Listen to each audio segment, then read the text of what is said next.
ጤና ይስጥልን እንዴት ቆይታችኋል የተወደዳችሁ ተመልካቾቻችን ከኢትዮጵያ ቴሌቪዥን የኢቲቪ 4 ማዕዘን ዜና ወጃችን ተጀምሯል አበይት ጉዳዮቹን እናስቀድማለን በህዳሴው ግድብ ዙሪያ ከሚደረጉ ድርድሮችና የዲፕሎማሲ ስራዎች በተጓዳኝ የጦር መከላከል አቅምን ማሳደግ እንደሚገባ ምሁራን ገለጹ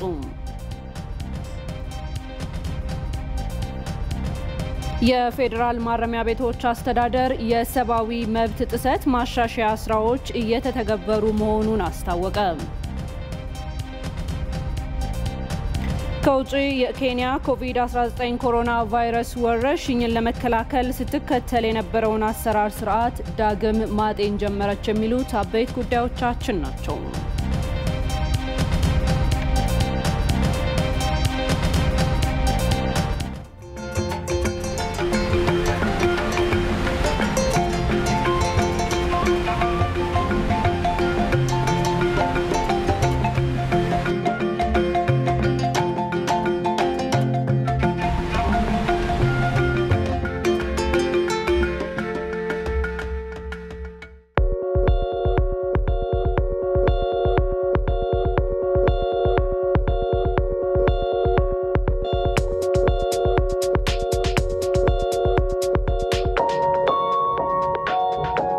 ኢትዮጵያ ውስጥ ከ50 ሚሊዮን በላይ ህዝብ የኤሌክትሪክ ላይት አያገኝም በ21ኛው ክፍለ ዘመን አሁንም በኩራዝ ይጠቀማል ዛሬም የኢትዮጵያ እናቶች ወገባቸው እስኪጎብጥ ለማመን የሚከብድ እንጨት ተሸክመው ልጆች ያስተምራሉ እኛ ወገባችን የእናቶቻችን ወገብ አይጉበጥ ኤሌክትሪክ ላይት እናገኝ ማለት ቤዚክ መብት እንጂ ሌሎች መጉዳት አይደለም የግብጽ ወንድሞቻችን ከ98% በላይ ኤሌክትሪክ ላይት ያገኛሉ ማደግ እንፈልጋለን ይሄን ፍላጎታችን የሚችል ሰው አቅም ያለው ወደቤትም ሩቅም ያግዘን ማገዝ ካልቻለ ይተወን ተፍጨርጭረን መለወጥ እንፈልጋለን መጉዳት አንፈልግም ሌላ ኃይል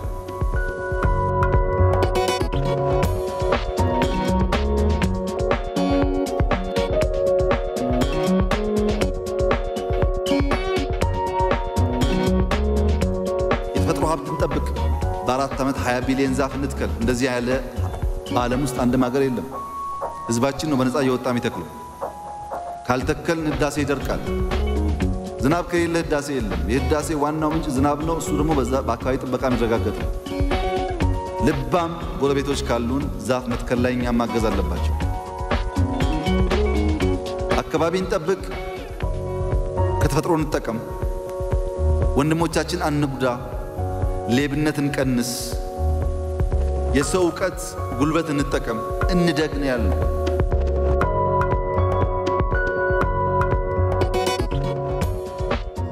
ተመልካቾቻችን የዕለተ አርብ የሰኔ 5 2012 ዓ.ም የኢቲቪ 4 ማዕዘን ዜና ወጃችን እስከ ቀኑ 8 ሰዓት ድረስ ከናንተ ጋር ይቆያል ሮዛ መኮንን ዜናዎቹን እየመራው አብሬያችሁ ሆናለሁኝ ሁላችንም ራሳችንን ከኮቪድ-19 በመከላከል የዜግነት ግዴታችንን እንወጣ የሚለውን ሐሳብ ለማስተዋወስ እወዳለሁኝ ቀዳሚ የምናደርገው በኢትዮጵያ የታላቁ የህዳሴ ግድብ ግንባታ ላይ ትኩረታቸውን ወዳደረጉ ዜናዎቻችን ነው የምናልፈው በኢትዮጵያ ሱዳንና ግብጽ መካከል በታላቁ ህዳሴ ግድብ የመጀመሪያ ሙሌት ሂደት የታዩ መሰረታዊ ልዩነቶች ላይ ቀጣይ ውይይት እንደሚካሄድ ተገለጸ የውሃ መስኖና ኢነርጂ ሚኒስቴር በታላቁ የኢትዮጵያ ህዳሴ ግድብ ላይ በኢትዮጵያ ሱዳንና ግብጽ መካከል የሚካሄደው ድርድር መቀጠሉን አስመልክቶ መግለጫ አውጥቷል ድርድሩ እስከ ሰኔ 4 ቀን 2012 ዓ.ም ድረስ ለሶስተኛ ቀን የግድቡን የመጀመሪያ ሙሌት የሚመለከቱ መመሪያዎችና ህጎች ጋር የተያያዙ ጉዳዮች ላይ ታዛቢዎች በተገኙበት በቪዲዮ ውይይት አማካኝነት መካሄዱን ገልጿል ሐሙስ ዕለት በኢትዮጵያ ሊቀመንበርነት በተካሄደው ውይይት ሀገራቱ በታላቁ ህዳሴ ግድብ የመጀመሪያ ሙሌትና አተገባበር ላይ ያላቸውን ስጋት አንስተዋል በተጨማሪም ኢትዮጵያ ከታችኞቹ የተፋሰሱ ሀገራት ጋር ውሃውን ስለምትጠቀምበት ሁኔታ ሱዳንን ባቀረበችው ምክረ ሐሳብ ላይ መምከራቸው ታውቋል ኢትዮጵያ በሶስቱ ሀገራት መካከል የሚካሄደው የውይይት ሂደት በመልካም አቀራረብና ሁሉንም በሚያስማማ መልኩ እንዲከናወን ያላትን ጽኑ አቋም ማስተዋወቋም ተገልጿል ከዚህ ባሻገር ውጤቱ ምንጊዜም የሶስቱ ሀገራትን ህዝቦች ተጠቃሚ ለሚያደርግ ስምምነት እንደምትሰራም አመልክታለች ሐሙስ ዕለት የተካሄደው ውይይት የታዛቢዎች ሚና ምን መሆን እንዳለበት ውሳኔ የተላለፈበት መሆኑም ተመላክቷል በለቱ በሀገራቱ መካከል የተዘጋጁ ዶክመንቶች ልውውጥና በሀገራቱ መካከል ያሉ መሰረታዊ ልዩነቶችን በተመለከተ ጉዳዮች ላይ በቀጣዩ ቀናት ውይይት እንዲደረግባቸው ስምምነት ላይ መደረሱ ተጠቅሷል። በስምምነቱ መሰረት አርብና እሁድ እረፍት በመሆኑ በሶስቱ ሀገራት መካከል የተጀመረው ውይይት ሰኔ 6 2012 ዓ.ም በሱዳን ሊቀመንበርነት እንደሚቀጥል መግለጫው ጠቁሟል።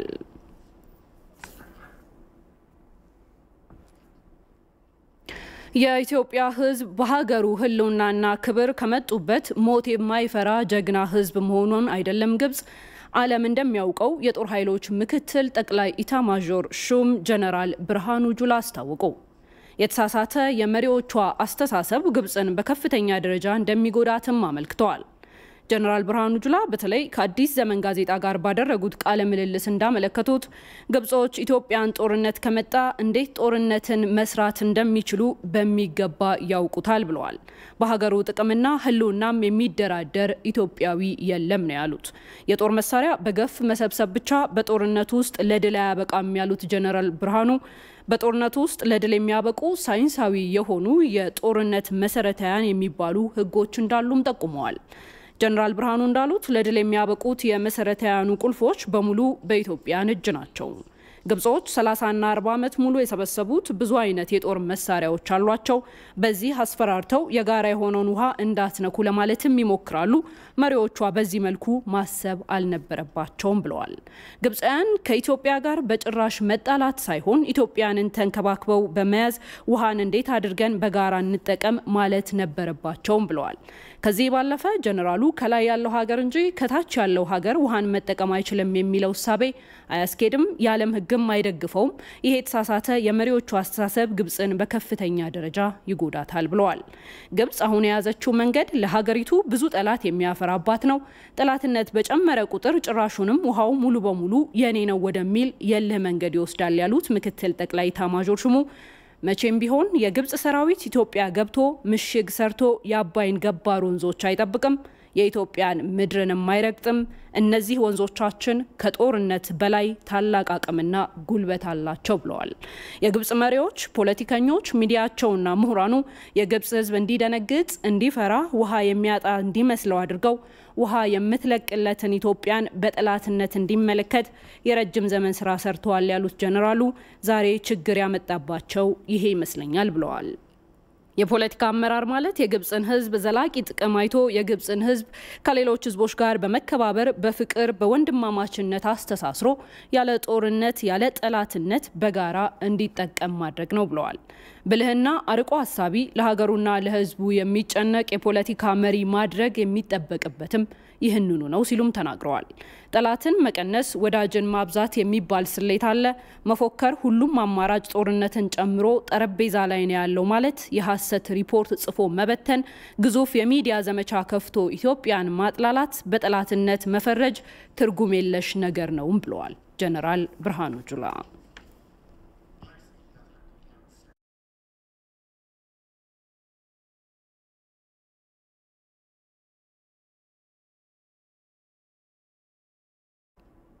ዜናዎቻችን እንደቀጠሉ ናቸው። በህዳሴው ግድብ ዙሪያ ከሚደረጉ ድርድሮችና የዲፕሎማሲ ስራዎች በተጓዳኝ የጦር መከላከል አቅምን ማሳደግ እንደሚገባ ምሁራን ገለጹ። የፖለቲካ አመለካከት ልዩነትን ወደ ጎን በመተው በግድቡ ዙሪያ ብሔራዊ መግባባት መፍጠር እንደሚገባም ነው ምሁራኑ የገለጹት። ቶማስ አይሉም ግብጾች በታሪክ ከኢትዮጵያ ከፍተኛ ቦታዎች የሚፈልቀውን የአባይ ወንዝ ብቸኛ ተጠቃሚ እንዲሆኑ ለማስቻል ያልፈነቀሉት ድንጋይ ያልተጓዙበት ኢፍትሃዊ መንገድ አልነበረም።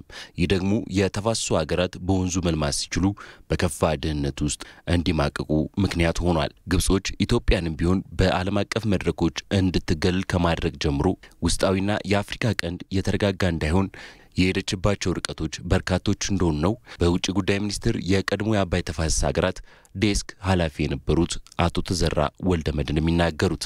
ግብጾች በቀጥታ እኛ ጋር መተው ጦርነት እንኳን ባይከፍቱ የውክልና ጦርነት እያደረጉ የአንድ ሀገር ውጫዊ ፖለቲካ ጥንካሬ የሚለካው በውስጣዊ የፖለቲካ ጥንካሬ ነው የሚታየው። የታላቁ ህዳሴ ግድብ ከዳር እንዳይደርስ ግብጽ የፕሮፓጋንዳ ስራና የጦር ነጋሪ አዋጅ ማድረግ መቀጠሏን የሚናገሩት በአዲስ አበባ ዩኒቨርሲቲ የፖለቲካ ሳይንስና የዓለም አቀፍ ግንኙነት መምህሩ ዶክተር ደመቀ ሀጢሶ የዲፕሎማሲ ስራን ከመስራት ጎን ለጎን የጦር መከላከል አቅምን ማሳደግ እንደሚገባም ነው የሚናገሩት። ሰጥቶ የመቀበል መንፈስ የላቸውም። ሁሉንም ነገር እኛ ተናግረን አሳምነን ውሃውን አሁንም በበላይነት የ1929ና 1959 ስምምነት እንደፈቀደልን በዛ መስመር እናስከዳለን የሚል አመለካከት ነው ያላቸው። ይሄ ዲፕሎማሲ ሊሆን አይችልም። ስለዚህ መዘናጋት የለብንም። ከግብጽ ጋር እየተደራደርን ሌላውንም ዝግጅት እኛም ማድረግ መቻል አለብን። ዝግጅት ስንል ሚሊታሪ ዝግጅት ያስፈልጋል። በአገር ሉዓላዊነት ላይ የቃጣን ጠላት መመከት የአንድ መንግስት ግዴታ ስለሆነ ይሄ ዝግጅት ያስፈልጋል። ከመሳሪያውም አንፃር ከምንም በላይ ደግሞ ትልቅ ዝግጅት መሆን ያለበት ሶሳይቲውን አዌር ማድረግና ብሔራዊ ትስስር እንዲኖር ማድረግ ሶሳይቲ አዌር ሆኖ ጠላትን እንዲመክት ሞራልም እንዲኖር ሰፖርት እንዲያደርግ የማድረግ ስራዎችን የመስራት ስራ ማቆም ያለብን አይመስለኝም። በእርግጥ ግብጾች ከፉከራና ከቀረርቶ አልፈው ወደ ቀጥታ ጦርነት ላይገቡ ይችላሉ። ነገር ግን የእጅ አዙር ትንኮሳዎችን ማድረግ ይቀጥላሉም ነው የሚሉት አቶ ተዘራ። ቀጥታ ግብጽ ጦርነት ማድረግ አዋጭም ሊሆን አይችልም። የተለያዩ ይሄ ለምን መሰለ አንዱ ስጋት የመፍጠር ግብጾች አሁን መልቲ ዳይሜንሽናል ነው። ፕሮፓጋንዳ ይሰሩብሃል። ኢንተርናል ስቴቢሊቲ በተለያዩ የፖለቲካ ፓርቲዎች ይመጡብሃል። ዓለም አቀፍ የገንዘብ ተቋማትን ሚሊታሪ ዝግጅታቸውን የሚያደርጉበት ነገር ሁሉ አለ። ነገር ግን አሁን ግብጽ ዳይሬክትሊ ኢትዮጵያ ላይ መታ ጦርነት ታውጃለች የሚል እምነት የለኝም። አሁን ላይ ሀገራዊ አንድነትን ከማጠናከር ጀምሮ ጠንካራ የዲፕሎማሲ ስራ መስራትና ሌሎችን ተግባራት በትኩረት ማከናወን እንደሚገባ ምሁራኑ ገልጸዋል። የላይኞቹን ተፋሰስ ሀገራት በአመለካከትም በሳይኮሎጂም በአስተሳሰብም አንድ ከሆኑ የኢትዮጵያ ምርኩዝ ሊሆኑ ስለሚችሉ ይሄ መለመድ ያለበት ነገር ነው። ሁለተኛ እኔ መደረግ አለበት ብዬ ማስበው ትልቅ ነገር ናይልን መንግስት ብቻ ተጋፍጦ አይችለውም። ዲፕሎማቶች ብቻቸውን ቆመው አይችሉትም። መሆን ያለበት በብሔራዊ ጥቅም ላይ በምንም ጉዳይ ሳንከፋፈል ህዝቡ አንድ ሆኖ እንዲቆም ብሔራዊ መግባባት መምጣት መቻል አለበት። በጋራ መልማት፣ በጋራ ማደግ፣ በጋራ ሰላም ማስፈን፣ ቀጠናውን የማረጋጋት ስራ መስራት ጥቅሙ ለነኛ ሀገራት ብቻ ሳይሆን ለኛም ጭምር ስለሆነ በጣም ትልቅ ነገር ነው። ግብጾች አዛብተዋል በርካታ ነገሮችን። ኢንተርናሽናል ኮሚኒቲ ራሱ ስለ ናይል ያለው ግንዛቤ ወደ ግብጽ ያደላ ነው እንጂ ወደ ኢትዮጵያ ያደላ አይደለም። ስለዚህ ይሄን አዌርነስ ክሬት ማድረግና ከኢንተርናሽናል ኮሚኒቲ ቀደም ብሎ የመሄድን ስራ መስራት፣ ፋክት ፕሬዘንት ማድረግና የዲፕሎማቲክ ቲማችንን ማጠናከር በጣም ትልቅ ነገር ነው። ግብጽ ውስጥ አሁን እስላም ወንድማማችነት የሚባል ፓርቲ አለ። በተለይ ኤጌንስት ዘ ገቨርንመንት ነው ሁሉ ጊዜ ግን አገራዊ አጀንዳ ላይ ሲመጣ አንድ ናቸው። አገራዊ ሉዓላዊነትን አሳልፈን የምንሰጥ ከሆነ የት ላይ ሆነን ነው የምንፈልገውን ነገር ማራመድ የምንችለው ነው። ጎረቤት ሀገራትን በየዘርፉ ማስተሳሰር፣ የድርድር አቅም ማሳደግና በንቃት በግድቡ ዙሪያ የሚስተዋሉ መረጃዎችን መመርመር ወሳኝ ስለመሆኑም ተገልጿል። ኢትዮጵያ የተፈጥሮ ሀብት በመጠቀም የዜጎቿን ሕይወት ለመለወጥ ያላትን አቋም በመሪዎቿ በግልጽ አስቀምጣለች። የዓለም ባንክ መረጃ እንደሚያመለክተው የኤሌክትሪክ ኃይል ተጠቃሚ ያልሆኑ ዜጎች ካሏቸው ሀገራትም ኢትዮጵያ አንዷ ናት። ሰለሞን ገዳ ዝርዝሩን ይዟል። ስር የሰደደ ድህነትን በ2030 በፍረንጆቹ የዘመን አቆጣጠር ማስወገድና ታላቅ ብልጽግናን መቋደስን መሰረት ያደረጉ ሁለት መንትያ ግቦችን አስቀምጧል የዓለም ባንክ። ይህን የተለጠጠ ግብ እንዳይሳካ የተጋረጠ ፈተና አለ ነው የሚሉት የባንኩ ባልደረባ ራሄል ኬት። በዓለም ዙሪያ ከ1.2 ቢሊዮን በላይ ህዝብ አሁን ላይ ኤሌክትሪክ ኃይል አያገኝም። የኃይል ተደራሽነት በድህነት ላይ ለሚደረገው ትግል መሰረታዊ ነው። የቤት ስራን ለመስራት፣ ሆስፒታሎችን ለማብራት፣ ጥቃቅን ንግድን ለማንቀሳቀስ ኃይል መሰረታዊ ነው። ያለ ኃይል ኢኮኖሚያዊ እድገት አይኖርም፣ ለውጥና እድልም አይታሰብም። And so without energy there is no economic growth, there is no dynamism and there is no opportunity. እድልን በማስፋት ድህነትን ለማሸነፍ ወሳኝ ከሆነው የኤሌክትሪክ ኃይል ተጠቃሚ ያልሆኑ በርካታ ዜጎች ካሏቸው ሀገራት ደግሞ ኢትዮጵያ ተጠቃሽ ነች። የኤሌክትሪክ ኃይል አቅርቦት ቅንጦት አይደለም። የዕለት ተዕለት የእንጀራ ጉዳይ ነው። የዕለት ተዕለት እንጀራ ጉዳይ መሆኑ ህዝቡ ያውቀዋል። የቅንጦት ነገር አርጎ አይወስዶም። ይሄ ካልተፈታ ልማት የሚባል ነገር እንደሌለ ግልጽ ነው። በተፈጥሮ ሀብቷ ሌሎች ላይ ጉዳት ሳይደርስ በበልጽግና ድህነትን ድል ማድረግ የዘመናት ጥያቄዋ መሆኑን በመሪዎቿ በኩል ቢያንስ ባለፉት 3 አስርት ዓመታት በተደጋጋሚ ለዓለም አቀፉ ማህበረሰብ ይፋ አድርጋለች። የድህነት ትግላችንን የሚጠቅም ፕሮጀክት ነው። ይሄ ፕሮጀክት የኢትዮጵያ ህዝብና የኢትዮጵያ መንግስት ፕሮጀክት ነው። ስለዚህ ፕሮጀክቱን የሚያስቆም አንዳች ነገር ሊኖር አይችልም። አሁን ላይ አዲስ ምዕራፍ ለማስመዝገብ ከዳር የደረሰች ሲሆን ኢትዮጵያ በቅርቡም ታላቁን የኢትዮጵያ ህዳሴ ግድብ ውሃ ሙሌት ለማከናወን ተልማላት። ወደ አዲስ ምዕራፍ ለመሸጋገር የሚደረገው ጥረት ደግሞ የተፈጥሮ ሀብትን የመጠቀም ሉዓላዊ መብትን መሰረት ያደረገ ነው። ዛሬም የኢትዮጵያ እናቶች ወገባቸው እስኪጎብጥ ለማመን የሚከብድ እንጨት ተሸክመው ልጆች ያስተምራሉ። እኛ ወገባችን የእናቶቻችን ወገብ አይጉበጥ ኤሌክትሪክ ላይት እናገኝ ማለት ቤዚክ መብት እንጂ ሌሎች መጉዳት አይደለም። የግብጽ ወንድሞቻችን ከ98% በላይ ኤሌክትሪክ ላይት ያገኛሉ። ማደግ እንፈልጋለን። ይሄን ፍላጎታችን የሚችል ሰው አቅም ያለው ጎረቤትም ሩቅም ያግዘን። ማገዝ ካልቻለ ይተወን። ተፍጨርጭረን መለወጥ እንፈልጋለን። መጉዳት አንፈልግም ሌላ ኃይል። እናንተ ማገዶ መሸከም ሲወርድ ሲዋረድ የወረሳችሁት ነው።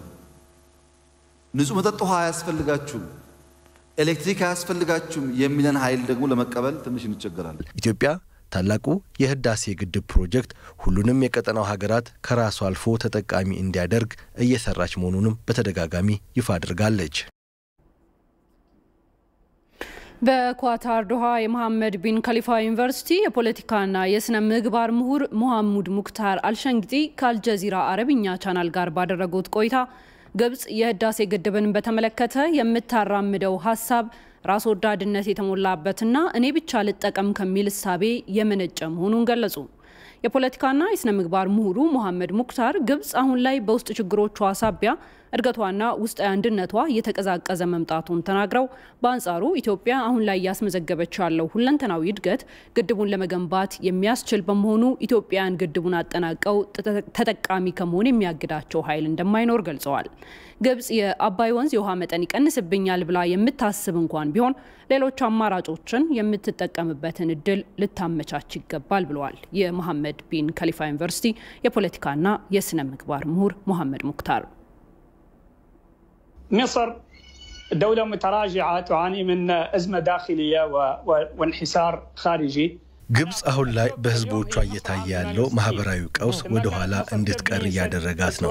በሌላ በኩል ኢትዮጵያ አሁን ላይ ግብጽ በ1968 ዓመተ ምህረት ላይ የነበረ አቋም ላይ ትገኛለች። ይህ ማለት ግብጽ በወቅቱ አስዋን ግድብን ስትገነባ ጠንካራ አቅም ነበራት። የሶቪየት ህብረትን ጨምሮ በሌሎች ሀገራት ዘንድም ተቀባይነት ነበራት። አሁን ኢትዮጵያ ልክ እንደያኔው ግብጽ ሁሉ የግድቡን ግንባታ በራሷ አቅም ለማጠናቀቅ ጫፍ ላይ የደረሰች ጠንካራ ሀገር ሆናለች። መታወቅ ያለበት ግብጽ አሁን ላይ በአፍሪካ ተጽዕኖ መፍጠር የምትችል ሀገር አለመሆኗ ነው።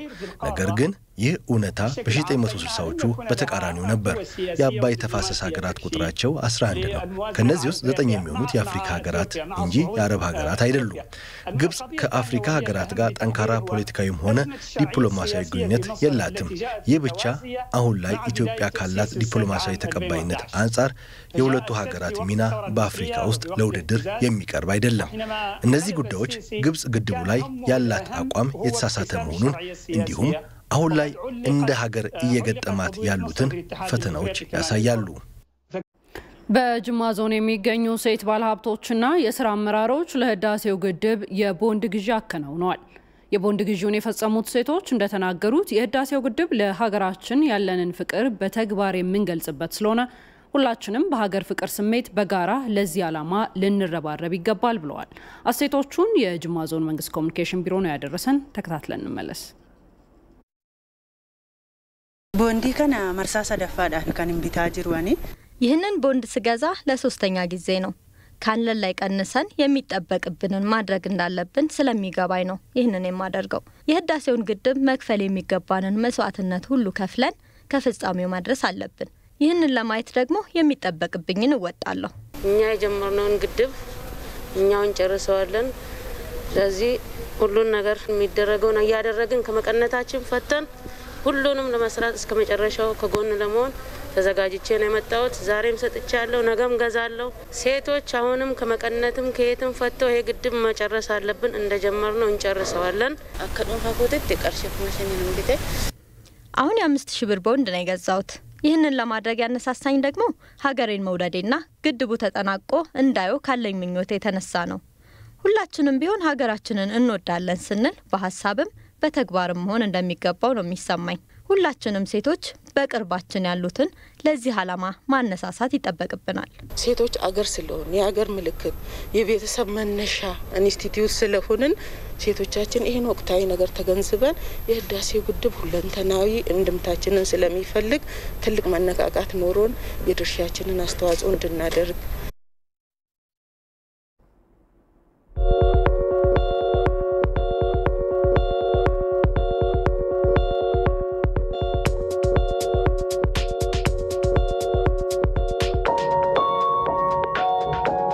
ኢትዮጵያ ውስጥ ከ50 ሚሊዮን በላይ ህዝብ የኤሌክትሪክ ላይት አያገኝም። በ21ኛው ክፍለ ዘመን አሁንም በኩራዝ ይጠቀማል።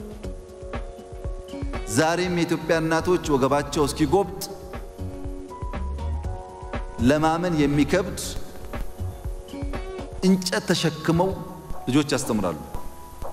እኛ ወገባችን የእናቶቻችን ወገብ አይጉበጥ፣ ኤሌክትሪክ ላይት እናገኝ ማለት ቤዚክ መብት እንጂ ሌሎች መጉዳት አይደለም።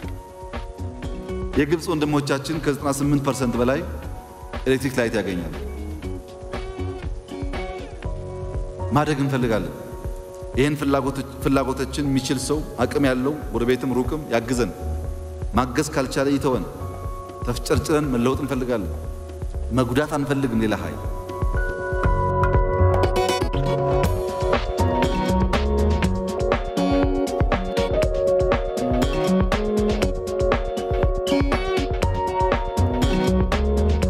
የተፈጥሮ ሀብት እንጠብቅ። በ4 ዓመት 20 ቢሊዮን ዛፍ እንትከል። እንደዚህ ያለ በዓለም ውስጥ አንድም ሀገር የለም። ህዝባችን ነው በነፃ እየወጣ የሚተክለው። ካልተከልን ህዳሴ ይደርቃል። ዝናብ ከሌለ ህዳሴ የለም። የህዳሴ ዋናው ምንጭ ዝናብ ነው። እሱ ደግሞ በአካባቢ ጥበቃ የሚረጋገጥ ነው። ልባም ጎረቤቶች ካሉን ዛፍ መትከል ላይ እኛም ማገዝ አለባቸው። አካባቢን ጠብቅ፣ ከተፈጥሮ እንጠቀም፣ ወንድሞቻችን አንጉዳ፣ ሌብነት እንቀንስ፣ የሰው ዕውቀት ጉልበት እንጠቀም፣ እንደግን ያለው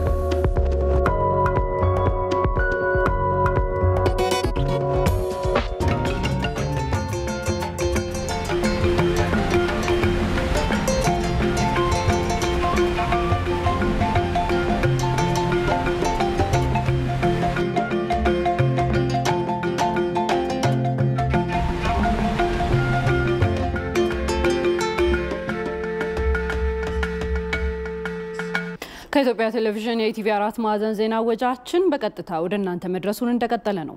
የፌዴራል ማረሚያ ቤቶች አስተዳደር የሰብአዊ መብት ጥሰት ማሻሻያ ስራዎች እየተተገበሩ መሆኑን አስታወቀ። በሀገሪቱ ባለፉት ዓመታት የደረሰው የሰብአዊ መብት ጥሰትና በደል የመንግስት አሰራር ተጠያቂነት እንዳልነበረ የሚያመላክት መሆኑን የህግ ባለሙያዎች ተናግረዋል። ሀብታሙ ደባሱ ሰብአዊ መብት ተፈጥሯዊ መብት ነው። ይህ መብት ታዲያ በኢትዮጵያ ህገ መንግስት እውቅና አለው። ሆኖም በተለያየ ጊዜ በኢትዮጵያ ሰብአዊ መብት አያያዝ ዙሪያ አወዛጋቢ ሪፖርቶች ሲወጡ ቆይተዋል። የህግ ባለሙያው አቶ ፋሲል ስለሺ ከዚህ በፊት የነበረው ሰብአዊ መብት አያያዝ እጅግ የከፋ ነበር ይላሉ። የተፈጠሩትን ሰብአዊ መብት ጥሰቶች የሰብአዊ መብት ጥሰት ብቻ ሳይሆን በዚች አገር ላይ በ27 ዓመት ውስጥ በዚች ምድር ላይ አሉ የተባሉ የሰብአዊ መብት ጥሰቶች ተፈጽመዋል። ሰቆቃዎች፣ ጥፍር መንቀል፣ ቶርቸር ማድረግ፣ ማሰቃየት፣ እስረኞችን አስሮ ውሃ ውስጥ መንከር፣ በቀዘቀዘ ውሃ በቆሻሻ ውሃ ውስጥ መንከር፣ በኢትዮጵያዊ ጨዋነትን የሚፈታተኑ አይደለም ለመናገር የሚከብዱ በአካል ብቻ ሳይሆን ህሊናቸው ተጎድቶ አሁን ድረስ በስቃይ ውስጥ ያሉ ብዙ ዜጎች አሉ። ይህ የሰብአዊ መብት ጥሰት ደግሞ በተለይ የፍትህ ተቋማት ተብለው በሚጠሩ የመንግስት አደረጃጀቶች ደግሞ ውስብስብ ነበር ይላሉ የፌዴራል ማረሚያ ቤቶች አስተዳደር ኮሚሽነር ጄኔራል ጀማል አባሶ። ተጠያቂነት የለም። ማንም ሰው ገፍቶ የፈለገውን አድርጎ የሚወጣበት ግቢ ነው የነበረው። ስለዚህ የጨለማ ቤት የሚባል እንደዚሁ የሚገለጹ ነገሮች አሉ። እነዚህ የጨለማ ቤቶች ብዙ ግፍ የሚፈጸምባቸው ቤቶች ነው የነበሩት። ሲቆጠር የነበረው የጥፍር ነቀላ ሰው በማረም አስሮ ጥፍሩ አካሉ የሚያሳይበት ሂደት ነው የነበረው። እኛ በነበርንበትና በገባንበት ሰዓት የአካላዊ ቁስለቶች ነበሩ። በጣም ብዙ ስቃይ ውስጥ የቆየ ዜጋ እንዳለ እዛ ውስጥ የሚያሳዩ በጣም በርካታ ቁስለቶች አሉ። ለመስማት ያማል አይደለም ድርጊቱ የተፈጸመበት ሰው ለመስማት የሚያምን ድርጊት ነው ሲፈጸም የነበረው። በሕገ መንግስቱ እውቅና ተሰጥቶት ለዓመታት የዜጎች ሰብአዊ መብት እየተከበረ መሆኑን ሲነገር ቢቆይም መሬት ላይ ያለው ሀቅ ግን ይለያል ይላሉ የሕግ ባለሙያው ፋሲል ስለሺ። ስልጣኑ በሕግ የተገደበ በሕግና በሕግ ብቻ የሚሰራ ፖሊስ በሕግ የሚመራ ሕግ የሚያከብር በፍርድ ቤቶች ቁጥጥር ስር ፍርድ ቤቶች ሊቆጣጠሩት የሚገባ ፖሊስ ሲኖር ነው። ህዝብ ሉዓላዊ መብት ሲኖር ነው። የሚፈልገውን ሲመርጥ ነው። ሲመርጥ ብቻ አይደለም ያልተስማማውን ባለስልጣንም ከስልጣን ማውረድ ሲችል ነው ሕገ መንግስታዊነት የሚባለው። የሕግ በላይነት ሲከበር ነው። የሰብአዊ መብት መሬት ላይ ወርደው ሲተረጎሙ ነው ሕገ መንግስት እውነትም ሕገ መንግስት የሚሆነውና ህዝብም የሚቀበለው ሕገ መንግስት። ባለፉት ዓመታት በሰብአዊ መብት የነበሩ ችግሮችን መቀየር የሚችሉ የማሻሻያ ስራዎችን እየተገበሩ እንደሚገኝ የፌዴራል ማረሚያ ቤቶች አስተዳደር ኮሚሽነር ጄኔራል ጀማል አባሶ ተናግረዋል። ከመመስረቻው አዋጁ ጀምሮ ደንቦች፣ መመሪያዎች እንደገና እንዲሰሩ ተደረጉ።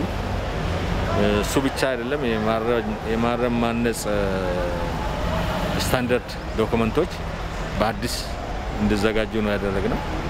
ስለዚህ ይሄ ሪፎርም ደግሞ በፌደራል ደረጃ ብቻ ሳይሆን ሙሉ በሙሉ በክልል ደረጃ ተግባራዊ እንዲሆን ወደ ክልሎችም የማስረጽ ስራ ከፍተኛ ጊዜ ወሰደ ተግባር ነው የነበረው እና እነዚህን ህጎችና መሰረታዊ ሊባሉ የሚችሉ ተግባራትን ከፈጸምን በኋላ አሁን ኦልሞስት ወደ ማረም ማነጹ አክቲቪቲ ገብተናል። በኢትዮጵያ ሕገ መንግስት 1/3 የሚሆነው በዲሞክራሲና ሰብአዊ መብቶች ዙሪያ የሚያተኩር ቢሆንም ባለፉት ዓመታት ግን ተፈጻሚነቱ ዝቅተኛ መሆኑን ባለሙያዎች ተናግረዋል። በኮቪድ-19 ጋር ወደ ተገናኙና በዛ ላይ ትኩረት ወዳደረጉ ዘገባዎቻችን እናምራለን። ቅዱስ ጴጥሮስ ስፔሻላይዝድ ሆስፒታል ለሌሎች ሆስፒታሎች አርአያ መሆን እንደሚችል የአስቸኳይ ጊዜ አዋጅ አፈጻጸም መርማሪ ቦርድ ገለጸ። መርማሪ ቦርዱ እንደ ሀገር የተከሰተውን የኮሮና ቫይረስ ወረርሽኝን ከመከላከል አኳያ ያለውን እንቅስቃሴ አስመልክቶ የቅዱስ ጴጥሮስ ስፔሻላይዝድ ሆስፒታልን ጎብኝቷል። መርማሪ ቦርዱ በጉብኝቱም ወቅት የሆስፒታሉ ኮሮናን ጨምሮ ሌሎች ተጓዳኝ በሽታዎችን ለመከላከል የሚያደርገው ጥረት የሚበረታታና ለሌሎች ሆስፒታሎችም አርአያ መሆን የሚችል መሆኑን መርማሪ ቦርዱ ተመልክቷል። ቀድሞ የሚሰጣቸውን የሕክምና አገልግሎቶች እንዳላቋረጠ የገለጸው ሆስፒታሉ የኮሮና ቫይረስ ለይቶ ማከሚያ የሆነው የየካ ኮተቤ ሪፈራል ሆስፒታል በመሙላቱ በበሽታው የተጠቁትንና የተጠረጠሩትን ግለሰቦች እየተቀበለ እንደሚገኝ ገልጿል። የሕክምና ባለሙያዎችም ቅድሚያ የራሳቸውን ጤንነት እንዲጠብቁ በመደረጉ እስካሁን በኮሮና በሽታ የተያዘም ሆነ የተጠረጠረ ባለሙያ በሆስፒታሉ እንደሌለ ተገልጿል። በሆስፒታሉ ለስራ እንቅፋት ናቸው የተባሉ ተግዳሮቶች ሁሉ ደረጃ በደረጃ እንዲፈቱ ቦርዱ አስፈላጊውን እገዛ እንደሚያደርግ እንደሆነም ነው የተገለጸው። ዘገባውን ያደረሰን የህዝብ ተወካዮች ምክር ቤት ነው።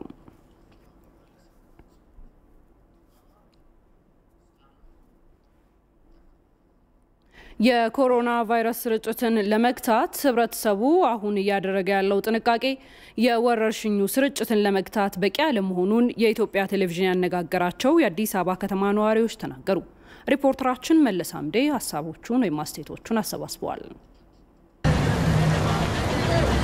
በመሰረቱ ህዝቡ ሁልጊዜ ይነገረዋል፣ ይመከራል፣ ምክሩንም መቀበል ችሏል። ግማሹ አልተቀበለም። አንድ ነገር አባባል አለ፣ ምከረው እንዴት አለ መከራ ይምከረው ነው። ሚኒስቴራችን ጠቅላይ ሚኒስቴራችን ይሄንን ሁኔታ ተጠንቀቁ የሚሉት በህዝቡ ላይ ጉዳት እንዳይደርስ ነው። በዚህ በከፋ ጊዜ ችግር ያልፋል። ሰው ታለፈ ግን ህይወቱ ሊመለስ አይችልም። ህብረተሰቡ ደግሞ በጣም እንቅስቃሴ ያደርጋል። አሁን መርካቶ አካባቢ ብዙ የንግድ ቦታ አሉ፣ የሸማ ተራ ምናምን የሚባለው ብዙ እንቅስቃሴ አለ። ግን ጥንቃቄ በጣም ይጎላል ነው የምለው እኔ በኩል። አሁን ጃልሜዳም አለ አትክልት ተራ ተከፍቷል። ዝም ብሎ ሰው የተገፋፋ ነው ሜዳው።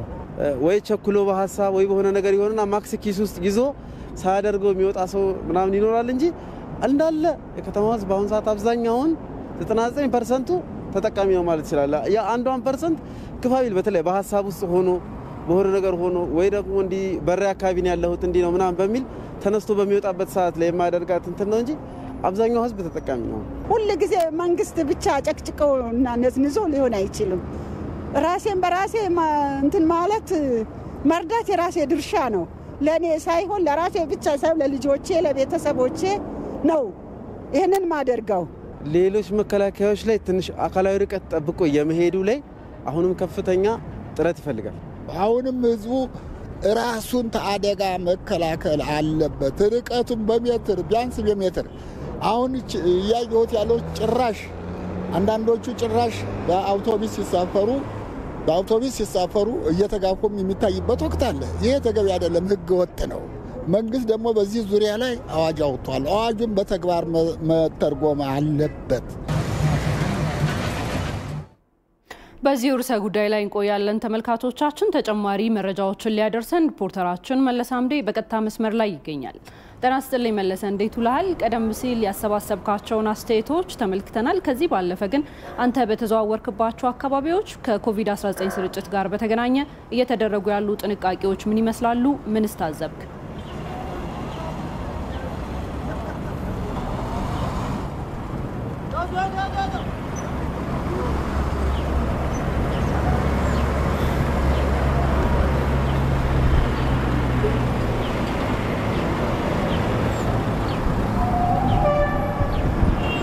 አመሰግናለሁ ሮዛ። እንደሚታወቀው እንግዲህ የኮሮና ቫይረስ ወደ ሀገራችን መግባቱን ተከትሎ መንግስት ቫይረሱን ለመከላከል የሚያግዙ ቅድመ ጥንቃቄዎችን በጤና ሚኒስቴርና በተለያዩ መረጃ መስጠት በሚችሉ አማራጮች ለህብረተሰቡ ይፋ ሲያደርግ ቆይቷል። ይሁን እንጂ የቫይረሱ ስርጭት ለመከላከል ህብረተሰቡ አሁንም ድረስ በሚፈለገው መጠን ጥንቃቄ እያደረገ አይደለም። እኛም ተዛዙረን እንደተመለከትነው ማለት ነው።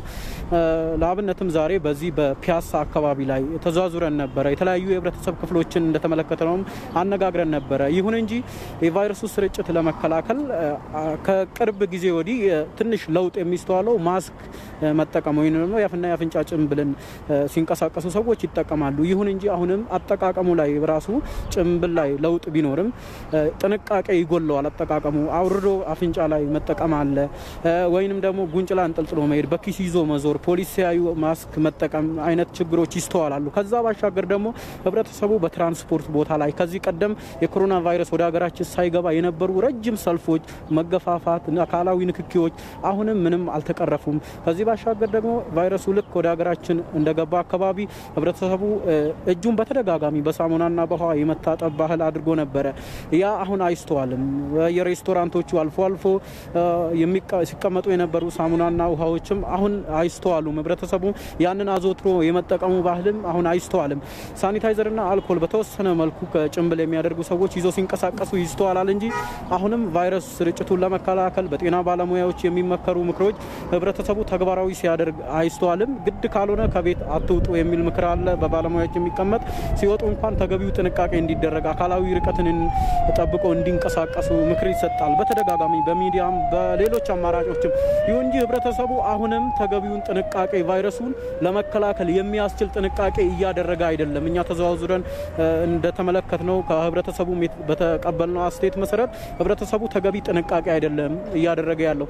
ምናልባትም ይሄ በዚሁ ከቀጠለ አሁን የምናየው በአሜሪካና በአውሮፓ ሀገራት ላይ ከፍተኛ የሞት መጠን እንዲሁም ደግሞ ቫይረሱ በኢኮኖሚው በሌላው ዘርፍ ላይ የሚያሳድረው ተጽዕኖ ሀገራችንም ላይ የማያደርስበት ምክንያት አይኖርምና ህብረተሰቡ የሚያደርገውን ጥንቃቄ ምናልባት መንግስት አዋጅ አውጥቶ ተግባራዊ እንዲያደርግ በሚዲያና በሌሎች አማራጮች ከህብረተሰቡ መረጃ ከመስጠት ባሻገርም ልክ ህብረተሰቡ እንደ ግዴታ እንዲጠቀም ማስገደድ ይኖርበታል ይሰጣል። ያ ካልሆነ ግን አሁን የምናየው በሌሎች ሀገራት ላይ የሚስተዋለው ከፍተኛ የሞት መጠንና ቀውስ እኛ ሀገር ላይ ሊደርስ ይችላልና እኛ ተዛዙረን ያነጋግርናቸው የህብረተሰብ ክፍሎችም ጥንቃቄ በተገቢው መልኩ ህብረተሰቡ እያደረገ አይደለም የሚል ነገር ነው ያነሱትና እኛም ተዛዙረን ተመልክተናል። በተለይም ገበያ ስፍራዎች ላይ የሚስተዋለው ሻጩም ገዢውም እንዲሁም አንድ ላይ ተረባርበው ሲገዙና ሲሸጡ ይስተዋላል። አካላዊ ንክኪ ያለ እዚህ ጋር ገንዘብ መቀባበል አለ። በዛ ላይ ደግሞ አፍና አፍንጫ ጭንብሉን ራሱ በተገቢው ሲጠቀሙ አይስተዋልም። መንገድ ላይ የሚንቀሳቀሱ ሰዎች እንኳን ጭምር አንድም ሰው 2 ሜትር ርቆ ሲንቀሳቀስ እኛም አላስተዋልም። ህብረተሰቡም አካላዊ ርቀቶችን በተገቢው እየተጠቀመን አይደለንም። እኛ ብንጠነቀቅ ሌላው ህብረተሰብ አይጠነቀቅም የሚል ነገር ነው የሚያነሱትና አሁንም እዚህ ላይ ትኩረት ካልተሰጠ ምናልባትም ቫይረሱ በሌሎች የአውሮፓ ሀገራት የአሜሪካ ሀገራት ላይ የሚታየውን የሞትና ሌሎች ቀውሶችን ሊያስከትል ይችላልና ጥንቃቄ ማድረግ ተገቢ ነው የሚል ነገር ነው እኛም ማስተላለፍ የምንፈልገው። አመሰግናለሁኝ መለስ አምዴ ለመረጃዎቹ። ተመልካቾቻችን አሁንም የኢቲቪ 4 ማዕዘን ዜናዎች እንደቀጠሉ ናቸው። የወሎ ዩኒቨርሲቲ በ24 ሰዓት ውስጥ ከ600 በላይ ናሙና የመመርመር አቅም ያላቸው 2 የኮቪድ-19 ላቦራቶሪዎች ማዘጋጀቱን አስታወቀ። ዩኒቨርሲቲው 20 ሚሊዮን ብር በመመደብ ህብረተሰቡን ከኮሮና ወረርሽኝ መታደግ የሚያስችሉ ተግባራትንም እያከናወነ ይገኛል። ራሄል ፍሬው ተመልክተዋለች። ኮቪድ-19 በሀገራችን ከተከሰተበት ጊዜ ጀምሮ የከፍተኛ ትምህርት ተቋማት የመማር ማስተማሩን ቢያቋርጡም የሚጠበቅባቸውን የምርምርና የማህበረሰብ ድጋፍ አገልግሎት አጠናክረው ቀጥለዋል። ከ20 ሚሊዮን ብር በላይ በመመደብ የኮሮና ቫይረስ ወረርሽኝን ለመከላከል የሚያስችሉ ተግባራትን እያከናወነ የሚገኘው የወሎ ዩኒቨርሲቲ 5 የማቆያ ጣቢያዎችና 2 የምርመራ ላቦራቶሪዎችን አደራጅተዋል። ዩኒቨርሲቲው ከዚህ ባለፈም አጎራባች ዞኖችና አጋር ዩኒቨርሲቲዎችን ጭምር እየደገፈ እንደሚገኝ ነው የዩኒቨርሲቲው ፕሬዝዳንት ዶክተር አባተ ጌታሁን የገለጹት። ወሎ ውስጥ 5 ኳራንቲን ሴንተሮች አሉ። የወሎ ዩኒቨርሲቲ 2 ግቢዎች፣ የኮምቦልቻ ግብርና፣ እንደገና መቅደላ አምባና መካነ ሰላም አሉ። እኛው 2 ህንጻዎች የመመሪያ ናቸው። ይሄ የምታየው ደግሞ ባህላዊ መድኃኒት ጋር እነሱንም ኤክስትራክት ያደረጉ ስለዚህ ምርምሩም አካዳሚኩም እንዲስተካከል ለማድረግ የተደራጀ እንቅስቃሴ ዞናችንን ከተማችንን ለማገዝ ጠንካራ እንቅስቃሴ እያደረግን ያለነው። ህብረተሰቡን መታደግ የሙያና የዜግነት ግዴታ ነው የሚሉት የዩኒቨርሲቲው የሕክምና ዘርፍ መምህራኑ አቅም በቻለ መጠን ወገናቸውን ለማገልገል ዝግጅታቸውን የገለጹ ሲሆን ህብረተሰቡም ከጤና ተቋማት የሚሰጡ የቅድመ ጥንቃቄ ተግባራትን ያለ መዘናጋት ሊያከናውን ይገባል ይላሉ። የጤና ባለሙያ በዚህ ወቅት ሰፈር የሚያደርገውን ያለውን ጫና እንደምታውቁት ሁሉም እሳት ላይ ሆኖ ተጥደው እየሰሩ ያሉ ናቸው እንደምታውቁትና በዩኒቨርሲቲ ደረጃም ስናይ ደግሞ የሕክምናና ጤና ሳይንስ ኮሌጅ መምህራኖች በሙሉ ማህበረሰብ ድረስ በመሄድ እየሰሩ ያለበትና እስከ ሰርቪላንስ ድረስ እንቅስቃሴ ያለበት ሁኔታ ነው ያለው። በዚህ ሰዓት ፈታኝ ወቅትና በዚህ እንቅስቃሴያችን ልንገድብ የምንችልበት ወቅት ነውና ሁላችንም ወደ የቤታችን መሰብሰብ መቻል አለብን። ጥንቃቄዎችን ማድረግ መቻል አለብን። የሚነገረውን ነገር ችላ ብለን ማለፍ ሳይሆን መተግበር ይጠበቅብናል። በአንድ ዙር ይሄ ማሽን እንደምናየው የ92 ፔሸንት ይሰራል። ስለዚህ ሁለቱ በአንድ ዙር ቢሰራ ወደ 184 አካባቢ ይሰራሉ። ስለዚህ በ24 ሰዓት ውስጥ ከ540 ሳምፕል በላይ በቀን የመስራት አቅም አለው ማለት ነው። ወሎ ዩኒቨርሲቲ እየሰራባቸው ከሚገኙ ስፍራዎች መካከል የሆነው የኦሮሞ ብሔረሰብ አስተዳደር ዞንና ባቲ አካባቢ ድንበር ተሻጋሪዎች በስፋት የሚታዩበት በመሆኑ ስጋትና ተጋላጭነቱን የሚመጥን ስራ እንዲሰራ ሁሉም አካላት ትኩረት እንዲሰጡት ነው የዩኒቨርሲቲው ፕሬዝዳንት ዶክተር አባተ ጌታሁን የተናገሩት። በአፋርና በኮሚቴ በኦሮሞ ብሔረሰብ መካከል አንድ ጠንካራ ማዕከል ከሌለ ችግሩ የከፋ ያደርገዋል። ከ400 እስከ 600 ሰው ድረስ የሚገባበት እንዳለ ነው የነገሩን። ይሄኛውም ኬዝ በዛው አካባቢ የመጣ ነው አሁን ወልዲያ ላይ የተገኘው። እዛ ላይ ግን የብሔረሰብ ዞኑ እየተጠናከረ ነገር እየሞከረ ነው። እኛ የተወሰነን ያገዝ ነው። ሰፊ ድጋፍ ይፈልጋል። እንደ ተግዳሮት ያየነው በዛ የሚገባው ነው። በ24 ሰዓት ውስጥ ከ500 በላይ ናሙና የመመርመር አቅም ያለው ላቦራቶሪ ማዘጋጀትና የባህላዊ ሕክምና ምርምርን ጨምሮ በማህበረሰብ ድጋፉ ጊዜያዊ መከላከል አቅምን ማዳበርና በምርምር ዘርፍ ዘላቂ ውጤትን ታላሚ ያደረጉ ስራዎችን እየሰራ ይገኛል። ዩኒቨርሲቲው በኮቪድ-19 መከላከል የቅድመ ዝግጅት ስራዎች ባሻገር በዚህ ምክንያት የኑሮ መናጋት ለሚገጥማቸው ዝቅተኛ ገቢ ያላቸው የህብረተሰብ ክፍሎችን እየደገፈ ይገኛል። ለኢቲቪ ራሄል ፍሬው ደሴ። በሶማሌ ክልል በለይቶ ማቆያ ውስጥ ከሚገኙ ግለሰቦች ውጪ ለኮሮና ቫይረስ ተጋላጭ በሆኑ የህብረተሰብ ክፍሎች ላይ ቫይረሱ መታየት መጀመሩ ተገለጸ። በክልሉ በድንበር አካባቢዎች ላይ የሚገኘው ጫና እየጨመረ በመምጣቱ ሌሎች ክልሎችና የፌዴራል መንግስት እገዛ ሊያደርግ ይገባልም ተብሏል። ከጎረቤት ሀገራት ተመላሽ ለሆኑ የህብረተሰብ ክፍሎች የተዘጋጀው የለይቶ ማቆያ አሁን ላይ ጫና እየበዛበት እንደሚገኝ የገለጹት የሶማሌ ክልል ጤና ቢሮ ኃላፊ ዶክተር የሱፍ መሐመድ አሁን ላይ ከክልሉ ሪፖርት እየተደረገ የሚገኘው በቫይረሱ የተያዙ ሰዎች ቁጥር እየጨመረ መምጣቱን ተናግረዋል።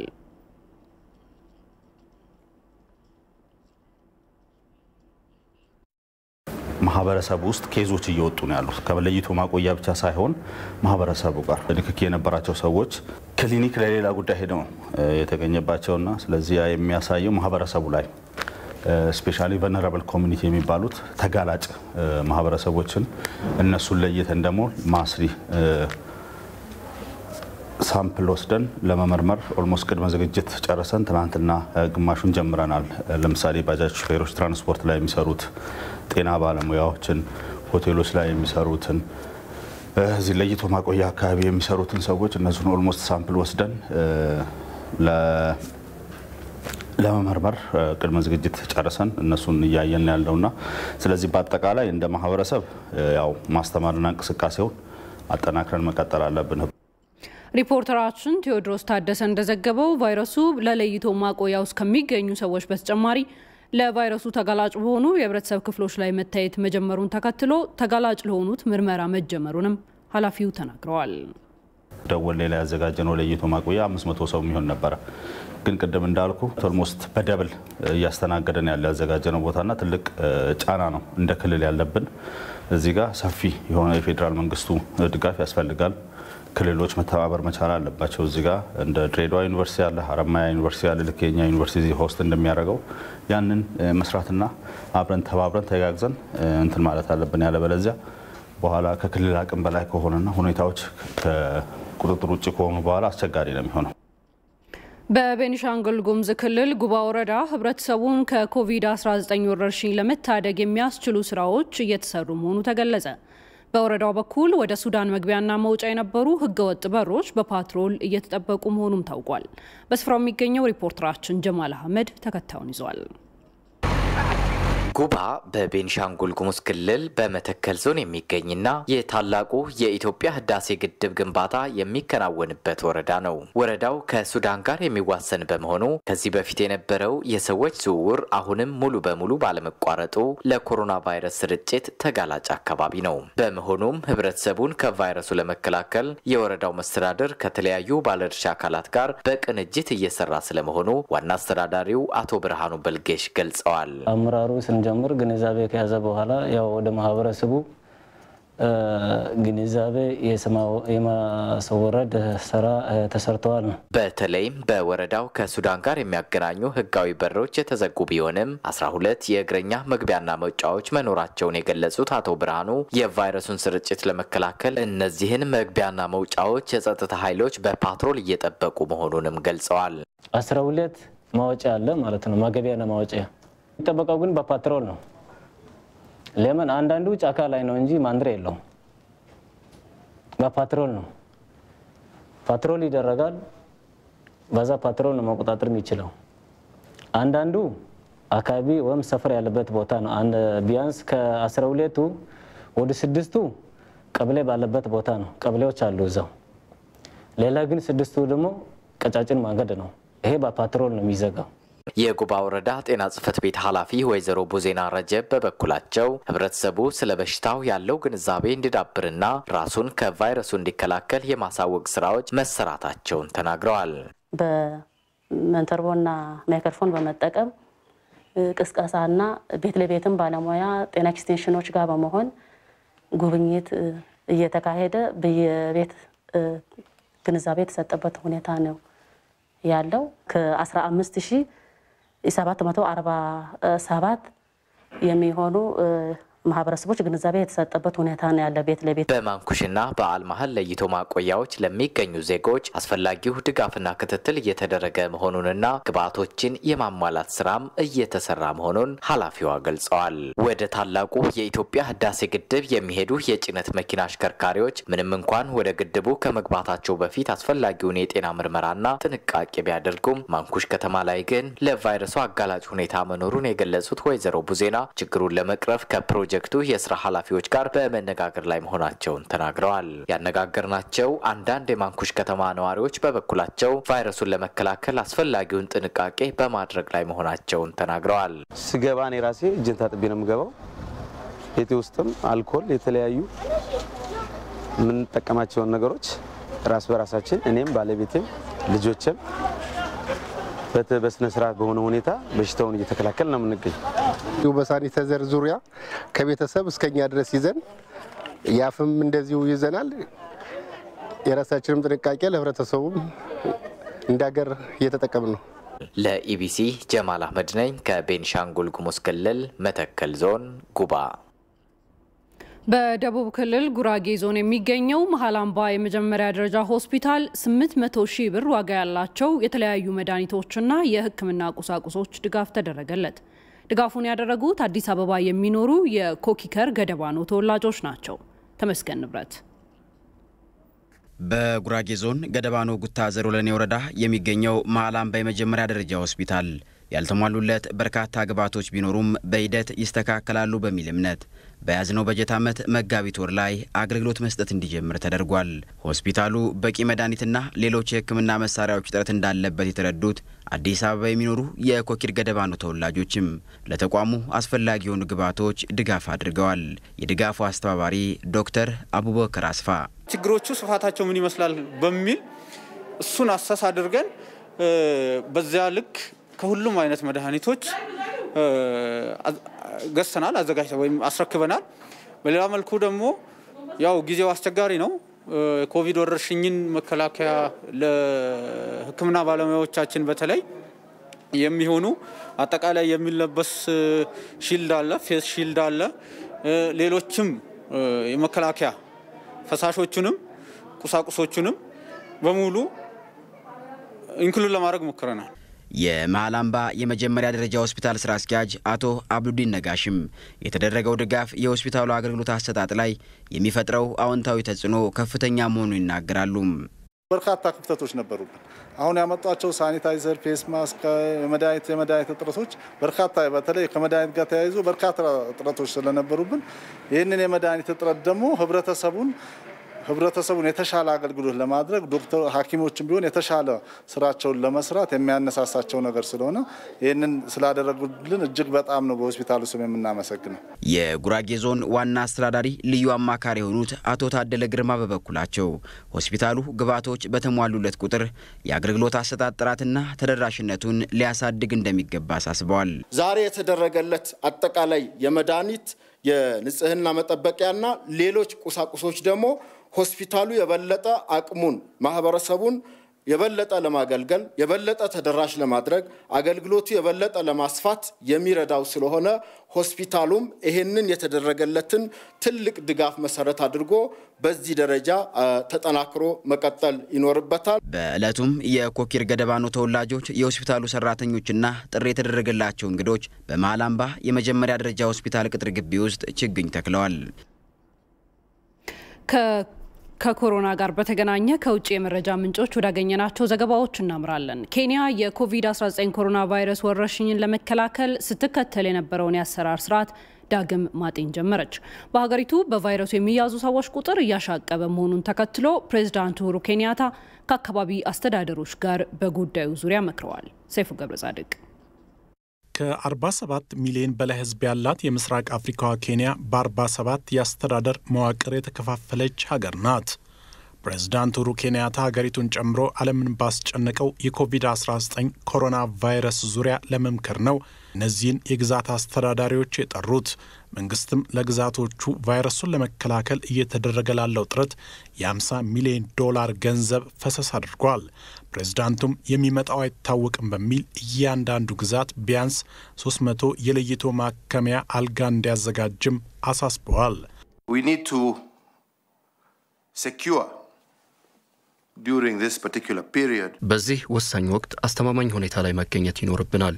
እያንዳንዱ ግዛት ቢያንስ 300 የለይቶ ማቆያ አልጋ ማዘጋጀት አለበት። በኬንያ በቫይረሱ የሚያዙ ሰዎች ቁጥር እያሻቀበ ሲሆን ከ3200 በላይ ሰዎች በኮቪድ-19 በተጠቁባት ሀገር 92 ገደማ ሰዎች ሞተዋል። ኮሮና የሀገሪቱን የጤና ባለሙያዎችም እየጎዳ መሆኑ ነው የኬንያ የጤና ሚኒስትር ዶክተር ራሺድ አማን ያስታወቁት። 72 frontline healthcare workers have contracted the virus. 72 ግንባር ቀደም የጤና ጥበቃ ሰራተኞች በቫይረሱ ተይዘዋል። ኮቪድ-19ን መቆጣጠር ካልተቻለ በጠቅላላ የሀገሪቱ የጤና አገልግሎት አሰጣጥ ላይ ትልቅ ችግር እንደሚፈጠር ነው የሕክምና ባለሙያዎች እያስጠነቀቁ ያሉት። እንደ የኬንያ ሕክምና ማህበር ትንበያ በሀገሪቱ የቫይረስ ስርጭት በመጪው የፈረንጆቹ የካቲት 2021 ከፍተኛ ደረጃ ላይ ይደርሳል ተብሎ ይጠበቃል። ያኔ ደግሞ ሀገሪቱ ለህሙማኖቿ ማከሚያ 300,000 አልጋና ከ100,000 የመተንፈሻ መርጃ መሳሪያ በላይ ያስፈልጋታል። ሀገሪቱን ከዩጋንዳ ጋር በሚያዋስነው ድንበር በርከት ባሉ የከባድ መኪና አሽከርካሪዎች ላይም ቫይረሱ ተገኝቷል። በቫይረሱ ስርጭት ሳቢያ የሀገሪቱ ኢኮኖሚ እየተጎዳ መሆኑን የገለጹት ፕሬዝዳንት ኡሁሩ ኬንያታ ምጣኔ ሀብቷን ክፍት ማድረግ ቢኖርባትም ከዚህ በፊት ግን ኬንያ የቫይረሱን ስርጭት መቀነስ ይኖርባታል ብለዋል። ዘገባው የሲጂቲኤን ነው። ዜናዎቻችን ቀጥለዋል። የበሽታ አምጪ ተዋሲያን ዘረመል ምርመራ በኢትዮጵያ መጀመሩ ተገለጸ። በጤና ሚኒስቴር ስር የሚገኘው አርማወር ሃንሰን የምርምር ተቋም በመጀመሪያው ዙር የቲቪ በሽታ አምጪ ባክቴሪያ ላይ ውጤታማ ምርምር ማድረጉን ገልጿል። ከዚህ ቀደም ኢትዮጵያ የዘረመል ምርመራ ለማካሄድ ናሙናዎችን ወደ ውጭ ሀገራት በመላክ ሲሆን ናሙናዎችን በመቆጣጠር ረገድ ክፍተቶች እንደነበሩ ተጠቁሟል። በኢትዮጵያ የመጀመሪያ የሆነውን የዘረመል ምርመራ ለማስጀመር ባለፉት 2 ዓመታት ሲሰራ መቆየቱን የገለጹት የተቋሙ ምርምርና ፈጠራ ምክትል ዋና ዳይሬክተር ዶክተር አለምሰገድ አብዲሳ እስካሁን 5 በሚሆኑ የቲቪ ናሙናዎች ላይ ውጤታማ ምርምሮች መካሄዳቸውንና በቀጣይ ደግሞ እስከ 200 የሚሆኑ የዘረመል ምርመራዎች ለመስራት እቅድ መያዙን ተናግረዋል። እንደ ሪፖርተራችን አለሚልፉ ዘገባ ምርምሩ የሚካሄደው ቲቪጂን በተሰኘ የጥናት ፕሮጀክት ድጋፍ ሲሆን ኢትዮጵያንን ጨምሮ ኤርትራውያን፣ ካሜሩንና ሱዳንንም ያካትታል ተብሏል።